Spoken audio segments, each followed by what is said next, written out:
Presiden Joko Widodo meresmikan dimulainya groundbreaking PLTU Batang 2x1000 MW di Jawa Tengah siang tadi.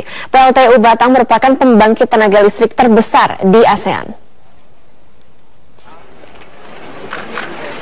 Proyek pembangunan listrik tenaga uap PLTU Batang akhirnya dimulai setelah molor bertahun-tahun terkendala pembebasan lahan. Presiden Joko Widodo secara simbolis memulai construction kick-off mega proyek PLTU Batang 2x1000 MW dengan biaya 40 triliun rupiah. Presiden Jokowi mengatakan PLTU Batang menjadi model setiap masalah dalam pembangunan infrastruktur yang molor dari rencana pelaksanaan. Pembangunan PLTU Batang akan rampung 2018, target itu dimajukan 1 tahun dari target sebelumnya tahun 2019. Proyek yang bermasalah semuanya lah, yang 4 tahun bermasalah ya kita berikan target untuk segera diselesaikan. Karena memang tidak hanya 1, 2, 3, 4, 5, 6, 7, 8. Wah, ini kan semua satu-satu kita selesaikan. Karena yang mana yang urgent untuk industri, mana yang urgent untuk masyarakat, mana yang urgent untuk kawasan wisata misalnya, semuanya udah kita list satu-satu. PLTU Batang seharusnya sudah dibangun 4 tahun lalu, namun masalah pembebasan lahan kerap membayangi pembangunan proyek ini. Sekitar 12 hektar tanah milik warga belum dibebaskan dan banyak warga yang meminta penyamaan harga karena dianggap tidak adil. Proyek infrastruktur ini bakal menjadi sumber tenaga listrik bagi 3% kebutuhan listrik di Jawa Bali pada 2016 mendatang. Tim Liputan Metro TV. PT PLN Persero memastikan akan terjadi penurunan tarif dasar listrik pada September mendatang. Penurunan tarif dasar berkisar dari Rp16 hingga Rp24 per kWh. Penurunan tarif dasar listrik ini pemirsa merupakan dampak dari penurunan harga minyak mentah Indonesia, kenaikan kurs dan juga inflasi. Menurut Kepala Divisi Perniagaan PLN, untuk listrik tegangan rendah akan mengalami penurunan tarif dasar sebesar Rp24 per kWh. Dari harga awal Rp1.547 per kWh menjadi Rp1.523 per kWh. Untuk listrik tegangan menengah akan mengalami penurunan tarif Rp18 per kWh dari harga awal Rp1.218 per kWh menjadi Rp1.200 per kWh. Untuk listrik bertegangan tinggi mengalami penurunan Rp16. Sekarang ini sudah berlangsung untuk yang tarif Agustus, nanti September ya mulai tanggal 1 September jam 00 mulai lagi dengan tarif adjustment periode September 2015. Itu sebenarnya nanti di wilayah mana saja yang turunnya, apakah nanti bersamaan atau berbeda-beda? Sama, seluruh Indonesia sama. Pemirsa, bicara soal mafia pelabuhan menyangkut sejumlah komoditi potensial di Indonesia yang harganya jatuh karena barang impor yang masuk. Misalnya saja garam. Satgas khusus Polda Metro Jaya menemukan fakta lain terhadap dugaan permainan dalam proses impor garam setelah menggeledah sebuah perusahaan importir garam di Sidoarjo, Jawa Timur. Rabu siang, Satgas Khusus Mafia Impor Garam yang dipimpin langsung di Reskrimum Polda Metro Jaya Kombes Pol Krisnamurti melakukan penggeledahan terhadap PT Unichem Candy Indonesia, salah satu perusahaan importir garam terbesar di Jawa Timur.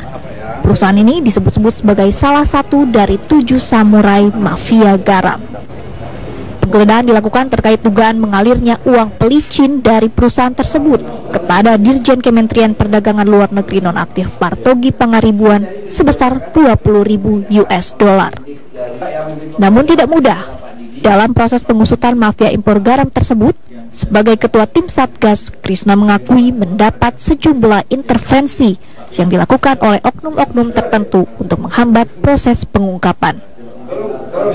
Intervensi pasti ada, karena ini uang besar kan bermain lewat pengacara, ngancem-ngancem, biasa kan seperti itu, lewat orang yang mencoba menyusup dan sebagainya, biasa itu. Dalam menegakkan hukum selalu ada indikasi-indikasi ke arah sana untuk melemahkan Satgas dengan berbagai dalih.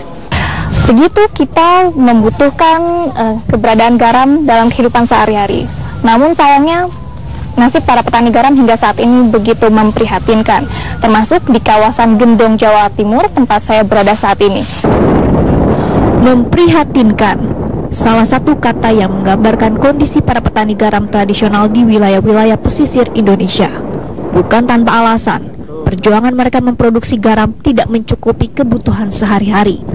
Bukan semata kualitas yang kurang baik, namun harga jual garam tradisional yang dihasilkan hanya dihargai Rp475 per kilonya.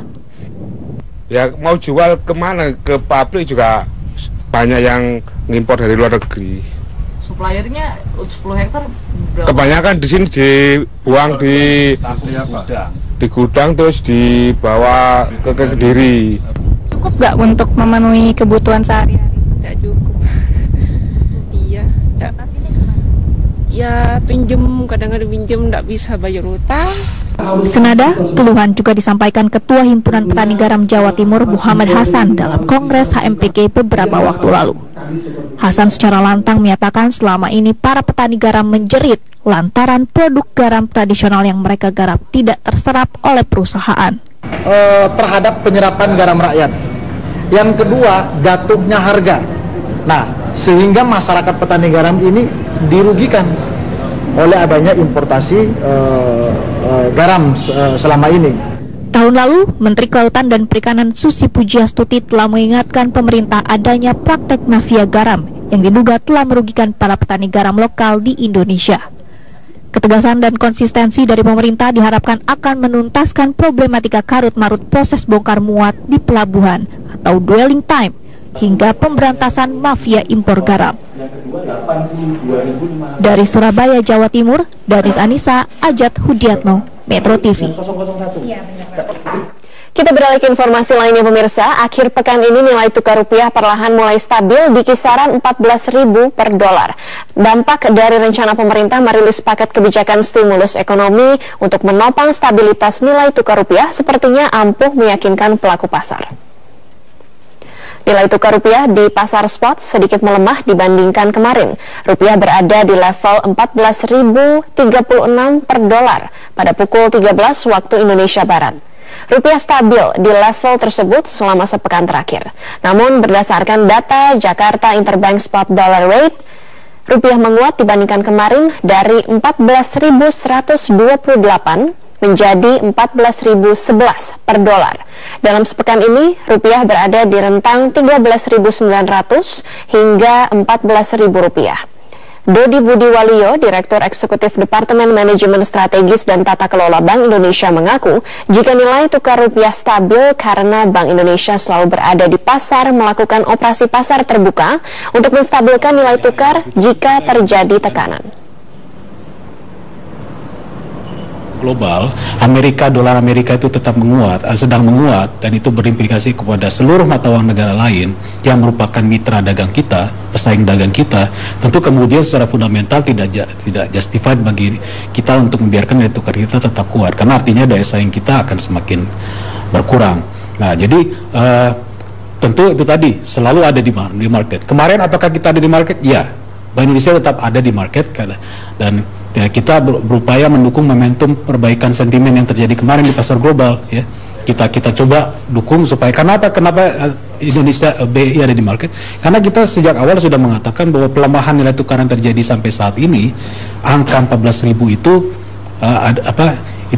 sudah terlampau lemah. Secara fundamental seharusnya tidak selemah itu, karena memang Dewan Perwakilan Rakyat menggelar rapat paripurna memperingati awal mula berdirinya DPR 70 tahun yang lalu. Dalam rapat yang molor 45 menit ini, lebih dari 200 anggota Dewan diketahui tidak hadir.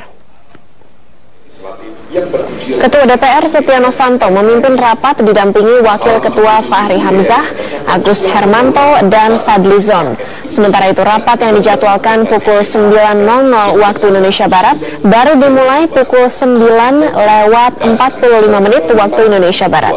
Dalam rapat tersebut juga terlihat kehadiran Ketua DPR periode 1999-2004 yakni Akbar Tanjung dan Ketua DPR periode 2004-2009 Agung Laksono. Meski rapat ini merupakan rapat paripurna, terlihat banyak kursi para anggota Dewan yang kosong. Sebanyak 232 anggota DPR tidak hadir. lainnya, termasuk dalam merespon aspirasi rakyat. Aspirasi masyarakat kepada DPR sangat beragam dan banyak dalam. Acara peringatan 70 tahun DPR menjadi ajang bagi anggota DPR untuk berfotoria di depan gedung kura-kura DPR. Meski demikian, tidak semua 560 anggota DPR ikut memeriahkan peringatan 70 tahun DPR. Suasana riang mewarnai para anggota Dewan saat persiapan foto bersama di depan gedung kura-kura. Di usianya yang ke-70 tahun, DPR mengakui bahwa masih banyak kelemahan dan kekurangan untuk menjalankan 3 fungsi DPR, yakni legislasi, budgeting, dan fungsi pengawasan. Kendati demikian, Ketua DPR Setia Novanto menjelaskan bahwa tanggung jawab penyusunan legislasi bukan hanya menjadi tanggung jawab DPR, namun juga merupakan tanggung jawab pemerintah.